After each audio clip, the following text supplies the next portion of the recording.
All right, y'all. Welcome to another Tuesday 11 a.m. mastermind call. Our focus here is lead generation and lead conversion. This is like the number one, should be your number one focus in real estate, in my opinion. We're joined by Andrew this morning from LPT Realty. Andrew focuses on, do you do the whole Panhandle, Andrew? For the most part, Pensacola to Panama City Beach. Yeah, so that's a big territory.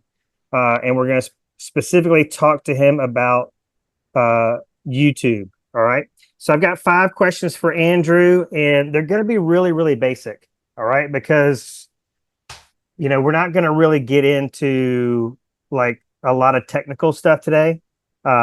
We can get into that on future trainings, but today is all really about buy-in, right?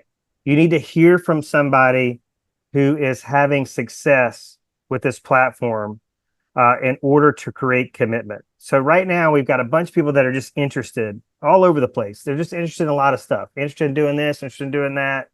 And there's not a lot of commitment. And so what I want to foster this morning is commitment. All right, so let's get rolling with our first question. It's really simple. As I mentioned, Andrew, what was your motivation for pursuing business via YouTube? So it was kind of twofold. One, we just needed a new pillar. So with my team, I teach basically a foundation and 3-pillared system, and each of those pillars is a main pillar of your business, right? The team needed a new pillar. We had kind of messed up some paid lead ads and things like that. So I was looking for a new pillar, and my favorite way is attraction marketing. I'm highly introverted, so I like people coming to me more than me having to aggressively go out and get other people. So that was a big portion of it was, hey, what's the next attraction marketing? I had done SEO in the past at a high level, and my sphere of influence was a big portion. That's a little bit of a attraction marketing, although that one requires a little bit of aggressive tone, or I guess, manually going after stuff. So that was kind of the big pull there. Is it okay if we ask what the other or what the current pillars are in addition to YouTube? Yeah. So our foundation for the team is obviously the agents, them bringing in stuff by me training them regularly. And then the 3 pillars for us at the moment are obviously our YouTube. We do paid lead sources, and then sphere of influence for my agents. So we're actually in the process of swapping over into a third one. Right now we're focusing on Instagram. So that's going to kind of take over our third one, because the third one that we have, being the sphere of influence, is kind of the same as a foundation. So realistically, we really have Facebook leads, Google pay-per-click leads, and then YouTube leads are our main ones. Awesome. Do you require your agents to spend a certain number of hours per day calling these paid leads, or do they divide their week up and like this is the day they focus on sphere, this is the day they focus on paid leads? What's the structure like for that? Yeah, so for all of the team leads in any capacity, we run a very traditional team model. My agents don't touch them at all. They get spoon-fed appointments. So when somebody is finally ready, my ISA team hands it over and says, hey, you've got an appointment at 2 p.m. tomorrow to do a buyer consult, and then you're going to be showing property on Wednesday. Like, that's how quick it happens with us. But for the agents and what we suggest to them, some of them do it. My rock stars do what they're supposed to do, and the ones that aren't producing don't do what they're supposed to do. What they're supposed to be doing is 3 hours of prospecting per day, 1 in each pillar, and then clearing out their CRM, which is their foundation, their sphere of influence. When I was actively selling, I'm no longer in production. I've been out of production for about a year and a half now. When I was actively in production, my sphere of influence, as small as it was, 176 people, produced 64 sales in my last year, and 69 the year before that, 54 the year before that. So my sphere of influence has always been really heavy. They're supposed to be focusing on that as their foundation. And then they should be spending an hour in each of those pillars as well. And some of them don't have 3 pillars set up. They've only got 1 right now, as they're kind of ramping up to go to the next one, But that's what they're supposed to be doing in the morning. Gotcha. Interesting. I wonder if anybody else on the call, if they've been in the business for 2, 3, 4+ years, could just go, this is just rattle off the number of sales they've done in the past few years. I mean, like knowing your numbers, super important, right? But this is a main point we make on these calls is that we can't really complain about being broke or not being at the level of our business that we had hoped or thought we would be at if we're going to just disregard the fundamental plays that work, whether you're calling them foundational pillars, whatever they're called. um, 3 hours a day is what moves the needle. All right, question number 2 for Andrew. What is sustaining? That's just the 3-part question, Andrew. What is sustaining your motivation to stay with YouTube? Is it leads? Is it closed business? What do those numbers look like? Yeah. So the big reason why we sustain it is the leads, but it's more the type of leads. So whenever you're focusing on video in your business, you're going to attract a certain personality type, the people that want to work with you. The greatest thing that you're going to do though, is you're going to push away the people that don't. So the people that come to us, they love us. Like I'm talking like inherent, like insane. Like I've had women screaming on the other end when they hear my voice. Like I'm not kidding, like screaming like, John, get in here. Andrew's on the phone. It's Andrew from YouTube. Like they absolutely love us. So the conversion ratio on these are insanely high. And then it just keeps bringing back year after year. We've been doing it for 4 years now. The lowest amount of money it has ever made, the lowest, I want to emphasize this, is $89,000. And that's because we started in May of 2020. And so that was only from May to December. The most amount of money it's made is $289,000. I pulled up my numbers just because I knew we were going to be here talking to you guys about this. So far this year, from one channel, I have 3 of them, but from one channel alone, we have done 7 million in volume for 167,000 in commissions just from January. This isn't 365. This is from January till now. So in 8 months. Okay. So that's a little bit of a motivator for us. I would say so. Right? Does that tickle anybody's fancy? I would think it should. Number 3, what type of real estate content have you found performs the best in terms of views and inbound inquiries? I think a lot of people really get caught up on views versus inbound inquiries. They're 2 completely separate things. So what I noticed in the first couple of years were I was able to produce videos that would clear 100,000 in views, and it would feel so good, from an ego standpoint. The problem was my phone didn't ring the first couple of years like that. So I take a little bit of a different approach now. Views and the phone ringing are 2 different things. So what we do now is we sort of split it up into funnels, just like you would any other funnel, lead funnels, anything like that. For anybody that understands the sales funnel process in general, we do the same thing with our videos. So we do our high view videos, which will be things like top 7 things to do in Fairhope, Alabama, top 3 things to do in Mobile, Alabama, pros and cons, cost of living. These are higher end stuff that are going to attract more viewers, but they're going to be just like in the funnel. They're going to be top of funnel too. They're going to take a lot longer to transition into a buyer because they're going on the internet and they're just typing this in. They're seeing your video. They might not even be serious about your area yet. So then we do kind of mid and bottom of the funnel videos where these are more, so mid funnel would be more like different things about different neighborhoods, different things about the city themselves. You could kind of consider cost of living a mid funnel too. You might be able to consider pros and cons mid funnel as well. And then we do the bottom of the funnel, which is what's going to convert them. Okay. This is after they've already seen some of our stuff. They understand the pros and cons. They understand cost of living. They've seen some pretty things, some fun things to do. Now we need to get them excited about the actual process itself and moving down here. And that's where we start going into neighborhood tours, housing tours. So top 3 canal homes, or 3 canal homes in Gulf Breeze or in your guys' area, Foley, Alabama, or what have you. I might be stretching outside of your guys' area a little bit, but you guys kind of get my point. Mm-hmm. So this way, those ones at the bottom are going to get a tiny amount of views. I mean, we're looking at when we just had a phone call yesterday that we've already got a consult signed, ready to go, buyer broker agreement, everything's good. from one of our little tiny videos, 200 views, 220 something views that we just posted 2 weeks ago. And they were like, hey, we love that video. We've been watching you guys for a while, but this is the one that kind of made us convert. Or they didn't say that in those exact terms, but they did say that that was the video that they were like, hey, we've got a call. So I think it's important to do a stretch or, do not a stretch, a multitude of those different types so that you can build them down on the funnel. Because what we were doing in the beginning, we're all top of funnel.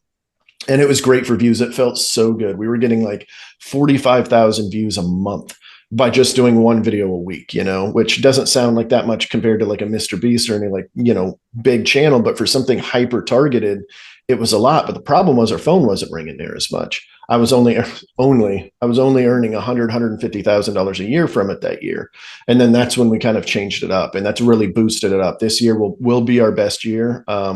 Just with what we've got in the pipeline, we've got, I think 8 pended right now. 3 of them are over $2 million. Like, it's definitely like the trajectory has gotten a lot better since we've adjusted a little bit. So I know that was a long answer to your question, but that's sort of how we look at it. No, I loved it. Number 4, I wonder if this has changed, but you mentioned one video a week. How often do you recommend uploading new content to a YouTube channel? This is going to depend entirely on you guys. So when I first started in this in 2019, 2020, whatever year it was, the consistency was so important. It was like one of the biggest metrics that YouTube cared about. They wanted consistency. If you missed posting by 1 hour, your video would tank, or it would have a harder time gaining traction. They don't care about that near as much anymore. So what I generally tell people, like when we're launching a new one, what I like to do is I like to do 3 videos a week for the first 3 months. I'm trying to get to 21 videos as fast as humanly possible, because at that point I have enough data that I can start adjusting my content and adjusting my keywords. Until then, we're guessing. You can use all the best systems in the world, all the best stuff in the world, but until you get about 20 videos, the algorithm hasn't figured out what you're doing yet. And at that point, you can start really hammering it down, which is very tactical. Like, anybody that's watching this right now that's thinking about joining YouTube, you don't need to worry about that yet. Just get to 20 videos quickly. So if that's 3 videos a week, if that's 1 video a week, heck, if that's 1 video a month, that would be fine. Just know that if you're going to do 1 video a month, it's going to take you 3 years to get your first client instead of 3 months. So the more video you push, the better. I mean, it's a typical Gary V sort of style. Like, the more content you can shove, the better. There are some strategies on like how long in between some videos, because then the algorithm uses your last 5 video views for how well your next one's going to do. So there's a little bit of strategy there, but I promise you guys don't have to worry about that for the first 50 videos, probably 100 realistically. Anybody pick up the Gary V reference? We've been talking about Gary V last few weeks, trying to get, people like Gary V used to be a part of a lot of conversations in the real estate space, especially after, his appearance at Inman in 2016, I think that was. And now I bring his name up. People are like, who's that? I don't know who that is. It's so funny. All right. Let me get to last question here. If an agent is ready to commit to posting consistent content on YouTube, what do you recommend in terms of like their next best steps? I've got a couple on this. One, there's a ton of great courses out there you guys can take that's plug and play. Watch this video, do the thing that he says, and then go to the next level, right? And then shoot the next video and stuff like that. Heck, they even have templates where they're like, here's your first 180 videos that you can do. And you just have to plug and play your cities in there. So I would definitely suggest something like that. I can send a link to you too, if you want, Jason, for that kind of stuff. Great question. I'll get to that, Brian. But I would take a course personally for the $800 or whatever. I spent $800 on this course and it's made me over $1 million in 4 years. Like, I've never had a better ROI than that. So I would spend money on the course personally, but if you do not want to, you do not need to. There's enough free information out there to do it. Find yourself a good video editor on Fiverr, right? And unless you've got the skill set. I did it for mine for the first year, but I had a previous skill set in editing that I had done a YouTube channel way back in the day for like some pretty nerdy gaming stuff. So I already knew how to use the basics of it. But you can find somebody on Fiverr for $50 a video, $25 a video. You really don't even have to take it that far. So I would start there, unless you've got the skill set. And then you guys have a very good camera here. Every one of you has a great camera sitting in your pocket. You don't need anything else fancy. A lot of our videos are shot with this, a lot with just a cell phone. And I've got 2 drones. I've got DJ Osmos. I've got, a fancy, like, actual camera. I've got all these great things, yet most of our videos still happen right here on this cell phone. You don't need to go that far.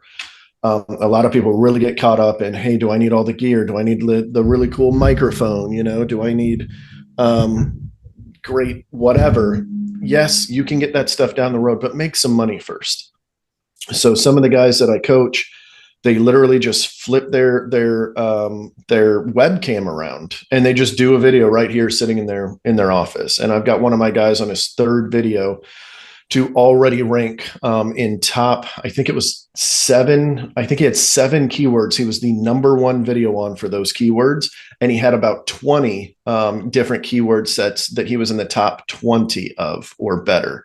So it really doesn't take all that much. You just need to push the videos out there. And guys, for those of you guys that are in Alabama, I did some research before jumping on this call. Your competition is poor.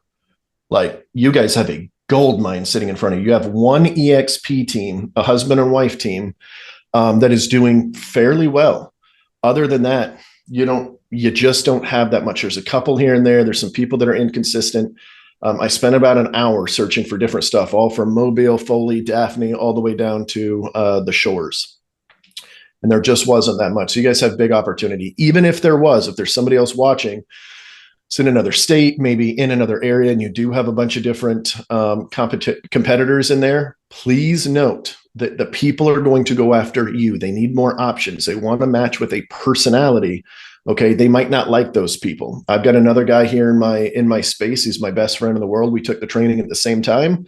We've both been doing YouTube the whole time. The people that call out to me, they're like, yeah, I'm watching this other guy, Tim, and I'm just not, I just don't like him. And his people say the same thing about me. So, like, the competition doesn't matter. They're not bumping you out of videos. They're not doing anything. Like, there's too many keywords. There's too many combinations for you not to win with this if you put in the effort and you're consistent with it.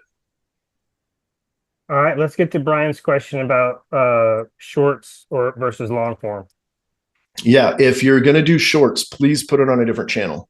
The fastest way to take your channel for this type of channel is to not do that. Now, I know a lot of you guys are going, well, Mr. Beast is doing it. Well, Alex Hormozy's doing it. Well, all these big names are doing it. What you're not seeing is the strategy in which they're doing behind that most of you guys do not have the capacity to be able to pull off. So what they do is on every one of their shorts, if you tap the bottom, it takes you to a long form video, every single one. So every time they post a new short, or every time they post a new long form video on the same channel that they're doing short form on, they go through every short, every single one that exists in their hundreds and even thousands of them. And they change that link to go back to that video, so that when they're pushing shorts, it pushes into the long form video, which gives them more views. That's the only way it's working right now. So what YouTube cares about now, you remember earlier I said consistency is what matters. They don't care about that near as much. The #1 most important metric that I can find out of everything that they have, and YouTube's got a ton of analytics, the #1 is watch time per video. That is all there is to it, because they are a company making money off of ads. The longer you can keep somebody on ads, the more they're going to show your stuff. They're going to reward you because you're keeping them on the platform. So if you do a minute-long short and your average watch time is 5 minutes, how many times or how much do you think that person's going to watch? They're not watching it 5 times, at least not the average person. So you're going to get 33-second video on this one, which is going to take your 5-minute average down to 4.5 minutes. Then you do another one, takes it down to 4:15. Do another one, 392 or 360, 359, whatever, right? And it keeps knocking that down until you eventually tank your channel. I watched, again, my buddy Tim, I watched him do it. I tried to get him out of it. He didn't want to listen. He completely tanked it. He's been trying to come out of a hole for 9 months because of it. Please do not do shorts on your long form channel right now at this time. That will probably change. YouTube or Google is very, very smart. They will eventually add in some things where those analytics are separated, but right now they are not. Interesting. All right, Erin's got a question. She has not checked out any of your channels yet, but She wants to know, is your content more voiceover to scenery or interview type form? We do almost no interviews. We maybe one out of every 50 are some version of an interview. So we do two main types of videos. We do talking head, which is right here in my studio. It's literally me and one of my agents, or just me, depending on what week it is, because two of my agents have channels. And for me running all those channels, their payback is that they have to do one video per month with me. So it kind of swaps back and forth. And those will be talking head videos where it's like yes, or like, what was it, Friday, I think it was. AJ and I did like Crestview versus Fort Walton Beach, and it's literally like debate style. You know, we were doing it because of the debate had just happened, and so we were basically doing debate style. And I'm like, well, Fort Walton is good because of this, and she's like, oh yeah, but you guys have this, and we have this, right? And it was just some back and forth. But a lot of times it's pros and cons. A lot of times it's, you know, like one of the last videos we did where, hey, if you're moving to this Air Force base, here are the 3 cities around it, right? So those are our talking head style.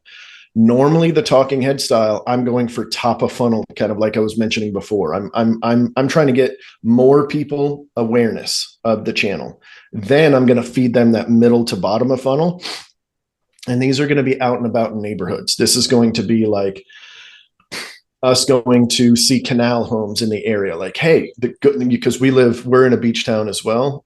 So, you know, it's not all about the beach. It's not all about the sound. We also have canals. Here are the pros and cons of a canal home, you know, and then we talk about those pros and cons and, you know, why it's beneficial for some people because it's going to be less disruptive on their boat and on their dock. And then they've got quick access to go in and out and all of that good stuff. And then we actually show the homes, and at each one of the homes we're walking through and we're like, here's an example of a canal home at $850,000.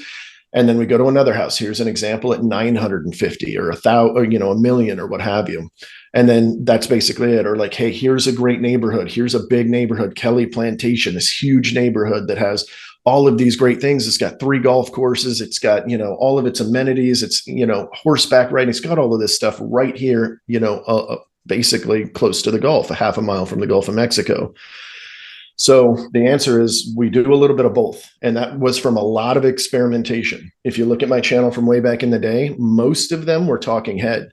And in fact, you won't see most of the videos that I did in my first year because I've taken most of them down because so many of them were about views and not about getting the phone ringing. So I think I shut down 12 or so videos, maybe 10, something like that, that had over 100,000 views or very close to 100,000 views, but they don't make the phone ring. They feel good, but they don't make the phone ring. And I don't care about feeling good. I feel great already, you know? So I want to make sure that it's producing results. Love it. All right, Brian's got some more questions for us. He says, you mentioned different videos for different parts of the funnel. Would you create them in that order? No. I think creating them in a particular order might be okay for you to keep you in order and make sure that you're doing the right ratio. But for me, I don't. I generally base it off of how much time, this is bad, but I base it off how much time I have that day. So if I'm doing a running around video and showcasing a neighborhood, I know it's going to take more time. I got to get my drone out. I got to mic up. We got to walk the properties. We got to do 3 or 4 properties. We got to get them approved from the listing agents. You know, there's a little bit more work that's involved with that, but the script is almost none. I literally walk out with, you know, a little Post-it note with some bullet points on it. And I'm like, cool, at this house, for the canal home example, this house we're talking about why it's got less wear and tear on your boat, you know, why you're a little bit further off the land. So hurricanes are a little bit, you know, easier to withstand and whatever, 3 or 4 bullet points. We do the walkthrough and then we talk about those things.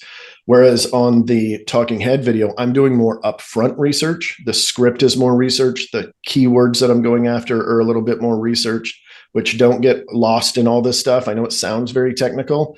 I promise you guys it is not. There are some tools out there that make this so easy, it's ridiculous, okay?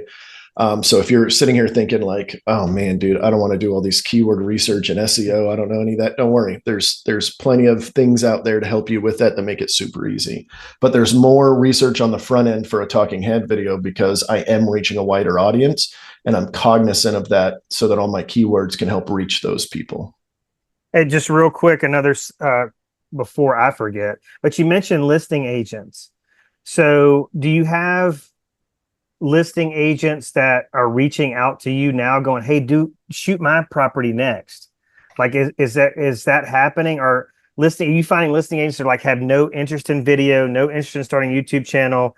They're obviously receptive to y'all coming in and shooting their properties, but are you starting to do you feel some traction building in your marketplace with people proactively reaching out to you on a new listing coming out and go, I'd love for you to feature this on your YouTube channel, Andrew? We have a few, like a handful, maybe 5 that will reach out to us when they get a new house, and then we've probably got a dozen or so that are like, if any of mine come on the market, you're good to show it, because they know that we bring in buyers for it. But it's very few and far between that they actually reach out to us. In my experience, what I find is in the lower price points, under $1 million, let's call it, everybody will let us do it as long as they answer their phones, right? But it's once we get in that luxury market, we've got a very luxury area here called 30A, where the average price point in one of the sides, like on one side is 1.3 million, on the other side it's like 2.3 million. So, and that's average, right? Or median, if you will. They're a little bit more tight. So a lot of them will fight us on it and they'll ignore us and they'll go, absolutely not. Some of them are pretty nasty on it, where we're like, hey, we're trying to showcase this off. It's free marketing for you, da, da, da. And they'll be like, absolutely not, in capital letters. And they're like, do not video my listing in any capacity. Don't even drive by it. And some of them are nasty, but then some of them are just fine. And a bunch of others will just ignore you. Yeah, I mean, it's pretty strong that you have 12. They're like, listen, you just schedule them through showing time and go do your thing. Like, you didn't have to ask, right? Nope. I thought that was interesting. All right, Brian, his next question is, so if you set up a short channel, are you still linking that back to your long form channel? That's a great question. I don't know. We got rid of our shorts channel a while ago. So you're not doing it at all? No Nope. shorts at all. Interesting. Not in YouTube shorts. We are still doing some when we go out and shoot in neighborhoods and things like that. We still shoot reels for Instagram. And we pull a bunch of content out from that, but no, we stopped it. It was a lot of effort. We were getting tons of views. I mean, like the view count on that channel is insane. But again, the same thing, feels good. Nobody's calling, because what is somebody in the mindset of? Are you thinking when you pull on this thing, think about it from you guys, when you start swiping on TikTok or Instagram or whatever you're doing, are you thinking, I want to make a massive purchase today and I'm going to do it right here on this phone? I don't think most of us are. Like, I'm not going on there and be like, what car do I want? What RV do I want? Although maybe the RV is a little bit different because I do kind of shop for RVs on here. But for the most part, it's a little bit difficult to pull them in and get them to see your content regularly and then make a buying decision from that. But I think if you did do it and link them back, you might be fine. But I don't think the juice is worth the squeeze. I would much rather put that effort, instead of going through every short and changing the URL of which one it goes to, if you can even compare that or pair the two up, which I don't know if you can. But even if you could, is it worth going through all of that, or should I just shoot another video every week? I'm just going to shoot another video because I know that works. And I know what the result is. Love it. All right. Any more questions for Andrew? We can get as technical as you guys want, guys. I would just mention that I do have a long form video training with Andrew where we get very technical and we talk about some of the things like TubeBuddy and Channel Junkies, and we get a little bit more technical. All right, Kristen's got a question here. What's the demographic for the shorts? Younger, older? I have no idea. Let me see if I can switch to it real quick. And basically what we're saying is, like, keep the shorts to Instagram, Facebook, and TikTok. I think YouTube Shorts can work just fine. YouTube Shorts is very interesting to me because let me get advanced mode here. Viewer age. And I don't even have enough data to pull it off. Oh, wait, because I'm in the wrong thing. That's why. Hold on. So our viewership is 25 to 34 is our biggest one for our shorts channel. Not by much. 18 to 24 is high, 35 to 44 is high, and then it starts dwindling from there. But so here's my thought on shorts. We gave up on it because of my capacity and the capacity of my team. We just weren't seeing results. But I don't think that's because it wouldn't produce results. I think the tactic needs to be shifted a little bit. And I think you can bring a lot of awareness to things like maybe if we targeted our website instead of our channel with the click throughs, maybe that would be a little bit better. But here's the thing with shorts on YouTube in particular that people don't talk about very much is if you optimize it properly and make the title something that has legs instead of like, instead of like a best neighborhood and whatever, we choose something that has legs that can last forever. That'll be good a year from now as it is today. And you optimize the rest of the video that way with the keywords and tags. YouTube has a tremendous algorithm where it's going to keep pushing that video. And it's few and far between. So it's different than TikTok. TikTok is based on interests. Okay. So it's all interest based stuff. YouTube, everybody's going that direction now. YouTube's going that direction too. But with the YouTube shorts, what they do is like the stuff that's clicking, they just let it keep riding, right? Where all the other platforms is like you get a day or two of pretty good views, and then it's probably going to die off unless it's something viral that has a lot of, comments and things like that going. So I think there's opportunity there. I'm just not the right person to ask for that right now. Well, here's a question for you. So you're the face of your team, and people get excited when they call you and you answer the phone. And but what about not being able to work with Andrew? Like, were we kind of bummed out because we can't go look at condos and beach houses with Andrew? How do you deal with that? Yeah, so we had a pretty hard time with this. The first 6 months I was trying to get out of the business back in 2022. Because we would lose business. We lost, I forgot the number. It was like 6 or 7 deals in 1 year that I knew we would have had I worked with them. And they were just stubborn. I remember I was on the phone with one lady and she was just adamant. And I was like, ma'am, like I am the wrong person for you. I don't even know that area. Like our entire stretch is two hours long from one side to another. Like I just don't service it. I service Fort Walton. You want to be in 30A. I've got a 30A expert. That's all this woman does. And she does it at a high level. Like, you don't want me. I will screw this up. It's not good. And she was like, it doesn't matter. I want to work with you. And I'm like, I'm very sorry. And we just turned him away. And it was a hit to me. It was a big ego hit. It was a lot of money lost, but eventually we kind of learned on how we start talking in our videos too. Helps with that a little bit, and then bringing them back on the channel. Because one of the things that we did was I removed them from the channel and it was just me. And that made it a lot harder. So when I brought them back, it made it a lot easier because I'm like, hey, this is my 30A expert. Here's my Navarre expert. Here's my Niceville expert. So that helped a little bit. But at the end of the day, when we started just telling them outright that before they got too attached, so that was, I think, the big difference. Before they got too attached, we're like, hey, you're not working with Andrew. Like, you're working with this team. It's congruent with what the videos say. Because I'm like, hey, I'm a team leader. This is my, specialist for this. Make sure you call Kristen for this. Make sure you call AJ for this, or whatever the, person is.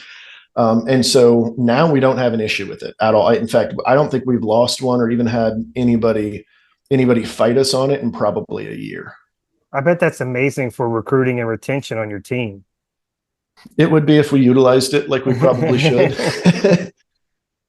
But that's incredible. I mean, like, to have this, multiple pillars of leads. They're also building their celebrity, establishing themselves as a specialist in an area. I know I would, if I was, like your 30A specialist, I wouldn't want to walk away from that at all. All right. Any other questions for Andrew? All right, Andrew. You can stay, you can go. I'm going to keep talking for a few more minutes. We appreciate you very much. And I guess have a great rest of your day. Cool, man. If you're good with it, I'll stick around in case there's any other questions and stuff. I blocked out an hour for it. So, all right.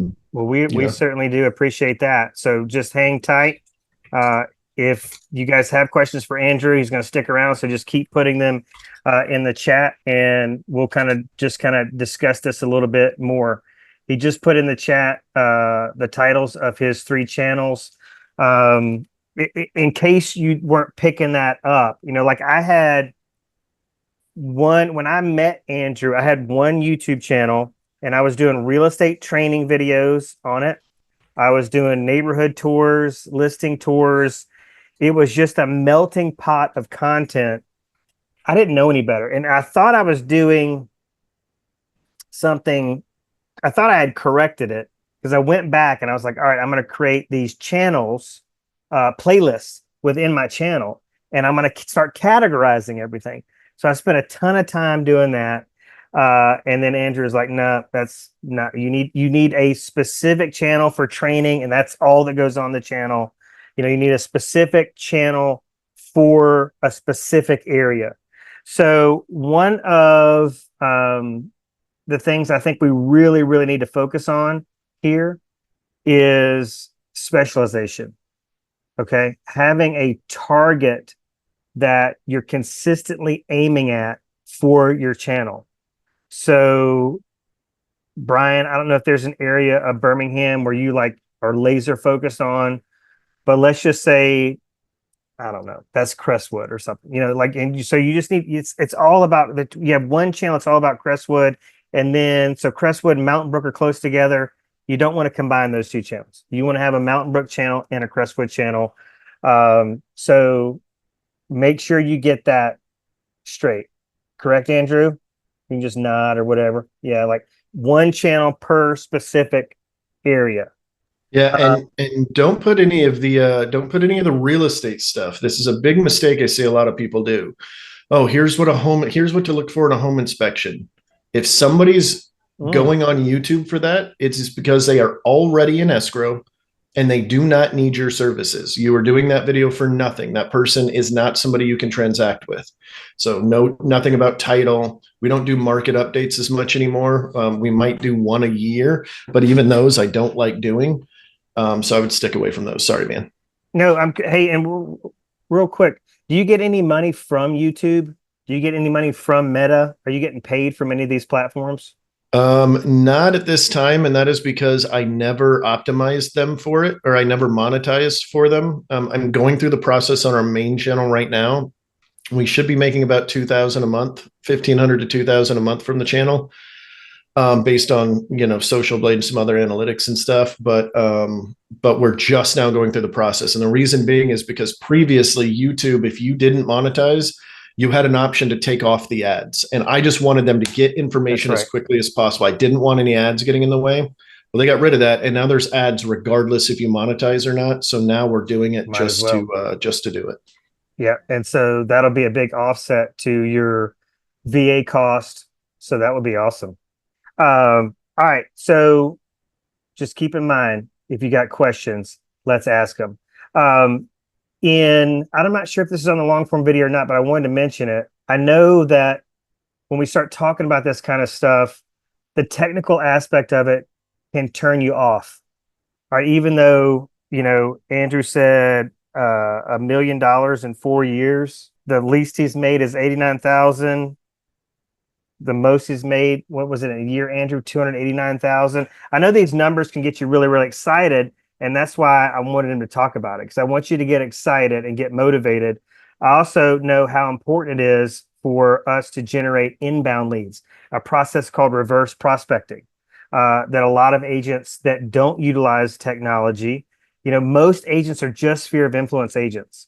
They're not putting out content that is building any kind of relevancy for them on social media. And it's all about visibility, right? So visibility is like the new credibility. This is how you're going to build the trust that you need to have the capacity to do a lot of deals per year, selling home, maybe doubling the number of homes you sell year over year. That would be a great goal. But there is an agent, I believe, I'm not sure if she's in Andrew's market or not, but she doesn't have this like super technical approach that he does. And she still does pretty well. Okay. So, she's not generating the views that he's generating. I don't think she's nearly as organized as he is. And she's still generating a great deal of business from her YouTube channel. So I did want to mention that, Andrew. I don't know if you want to speak on that at all, but am I getting that kind of right? That agent's in your market? Who is it? I'm not sure. I can't remember. Well, I think we talked about it at Jared James Advanced last year. See one of the students there? I think she is one of our Jared James, not your student, but no.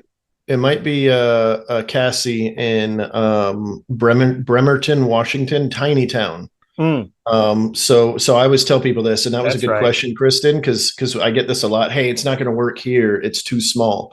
Destin is 14,000 people. It is tiny, tiny, tiny, tiny. Now it's a tourist town, so we have that advantage. But our biggest city is 45,000. Bremerton, Washington, where Cassie is very small as well. And her channel does as well as ours with a tenth of the views, a tenth of the subscribers, a tenth of this. We really get hung up on this, like, oh well, people aren't going to want to. It can't work in my city. If there are people moving to your city, it will work in your city, because what you're doing that a lot of people don't think about is you're getting ahead of everybody else with the information. There's a subset amount of people that think about moving to a certain area, and they're going to go into Google and they're going to do this number. And if your video comes up before the blog or before whatever else, which YouTube prioritizes YouTube videos in your searches, we show up on Google for a lot of our stuff as well, then you're catching them ahead of time. If you catch them ahead of time with video, you're beating the blog. You're beating the hey, my friend has an agent. They've been watching you for 3 months. They know everything about the city because of you. The likelihood that they are going to call you is a heck of a lot higher because you're getting them so much earlier. So don't get too hung up on how many people are in here. I'm walking through and coaching people doing this from very small towns that don't want to go outside of the town. They just want to stick in their little 15,000 person town. And they're like, well, I don't know if it'll work. And then they start getting business from it 6 months later. And they're like, well, why haven't I done this the whole time? It's like, if people are moving there, you can get them. Love it. How's that ringing? Is that ringing any bells? Is that getting anybody excited? You know, I think in terms of this, like I'd love to generate $1 million in revenue in 4 years, but I'd also love to maybe get a deal a month from YouTube. That would be incredible. But so would a handful of deals a year could make a huge, huge difference. And I think Andrew, if he does this long enough, like keeps being consistent with this. I mean, it's already 4 years in and he's got a lot to show for it. But what would this look like when he's at the 8 year mark? You know, how much more inbound business would he be generating? Now, there's some pillars I think we need to recognize in the coaching and training space that are really, really important, that speak to what we need to be doing as real estate agents to sustain ourselves, but also, we need to build indestructible businesses. We're on the verge of a shift here in the market. The market's going to keep shifting. We've got a new normal that's coming August 17th. We got all these things we're worried about, and all these things we need to prepare for. Yet we're not doing, like, fundamentally, we're not doing what we need to be doing. So Andrew took a course. I believe that course was through Channel Junkies. Is that right? So he took a course through Channel Junkies. I don't know how much that was, 800,000 bucks, whatever. So he invested in education. He's probably watched a ton of just Channel Junkies free content and a bunch of other videos on YouTube. We're talking hours and hours and hours of research. I would imagine he's scheduling these videos out in advance. Like he knows probably what he's doing. I don't know how far advanced these videos get scheduled, but he's keeping a schedule.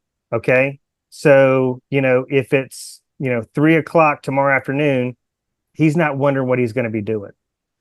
Maybe if he just has nothing to do, you're like, oh, what am I going to do today? I'm going to go sit on the beach and, read a book, just kind of get some Zen in my life, or whatever the case may be. But outside of that, maybe if there's a cancellation, you're like, oh, what do I do this time? He knows what he's doing. And he's got his team running the same schedule. We're talking time blocking, all the things you guys have heard. The videos, he's preparing for these videos. He talked about doing research for these videos. So he just doesn't turn the camera on and start, just kind of ad-libbing. He's not spitballing. He knows what he's talking about because he's done the research. I think that what I have seen with any type of social media, and I do believe YouTube is a form of social media, that you're going to get out what you put in. You're going to get out what you put in. So we see, I know we are turned off a lot by other agents that don't spend a whole lot of time preparing. You heard him say, like, before we shoot a house, we walk it.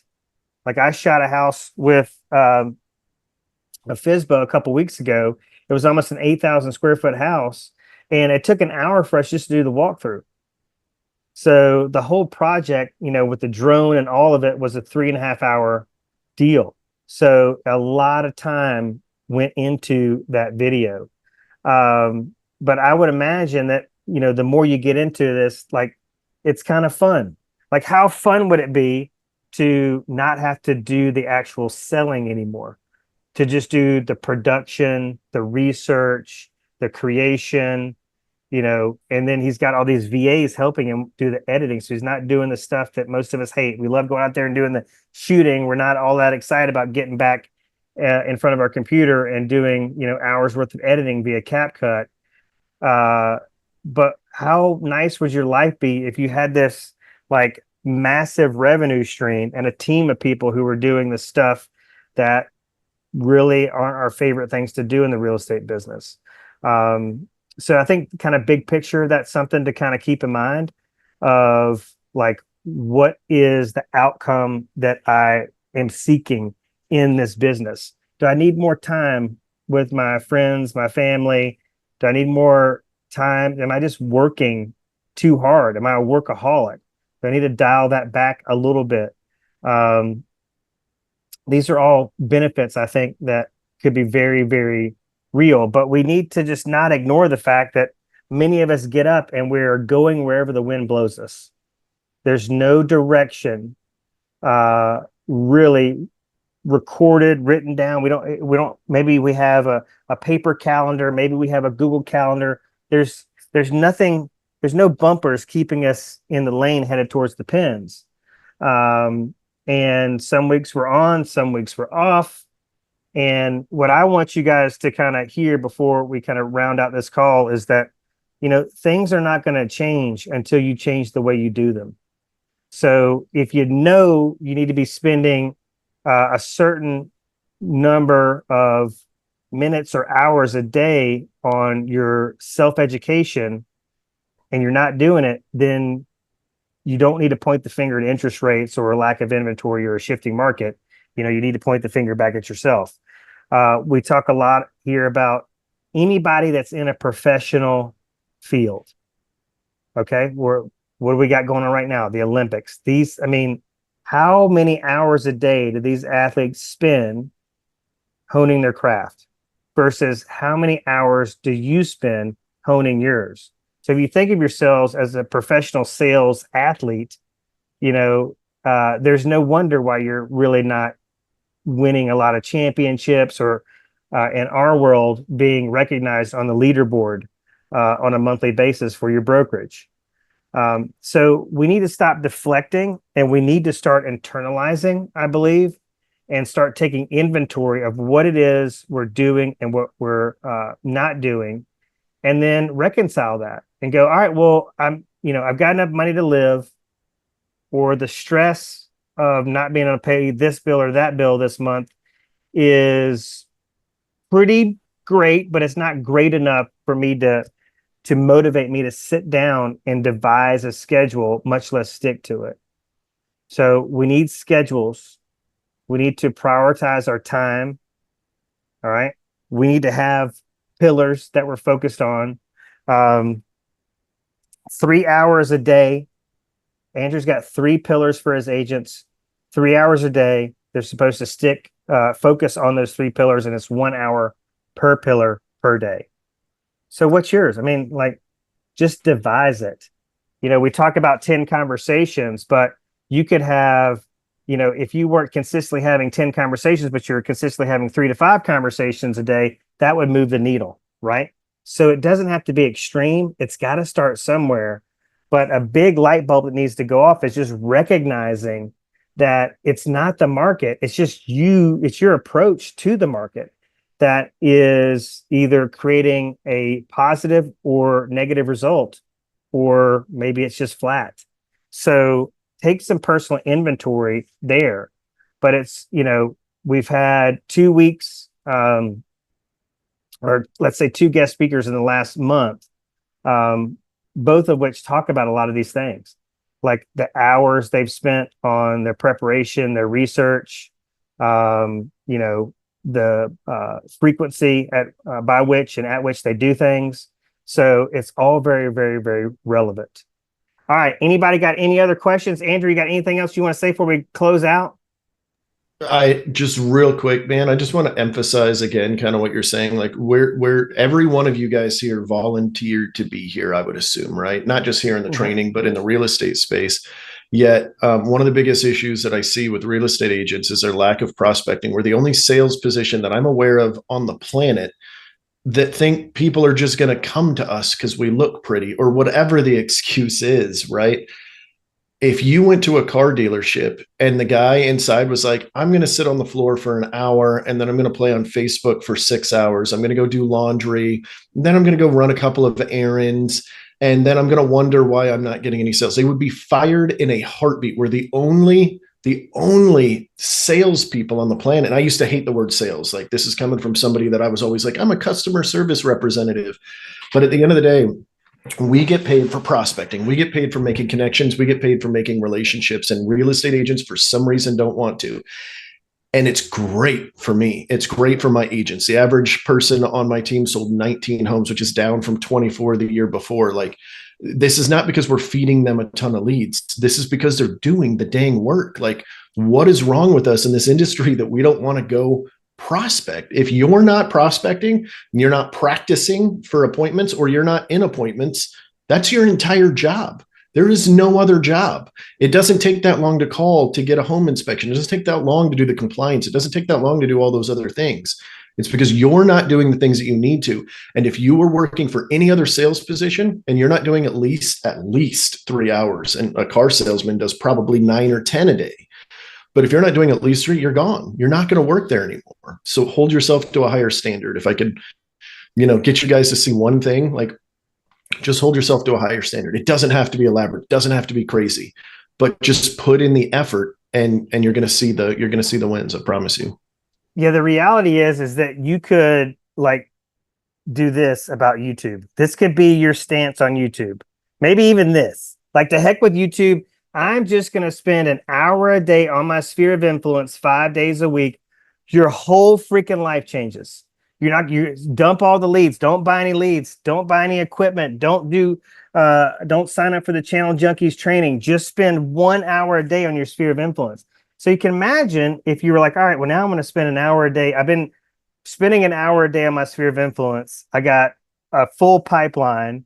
Now I'm going to see what happens if I start devoting an hour to paid leads and an hour to YouTube, and it just builds and builds and builds. Success is sequential. So some of y'all need to dial this back and spend an hour on your sphere of influence. All right, that's all we've got for today. Thank you so much for joining us. I hope you guys will join us next week for another lead generation and conversion mastermind call. I'm your host, Jason Will. I'll see you later. Bye.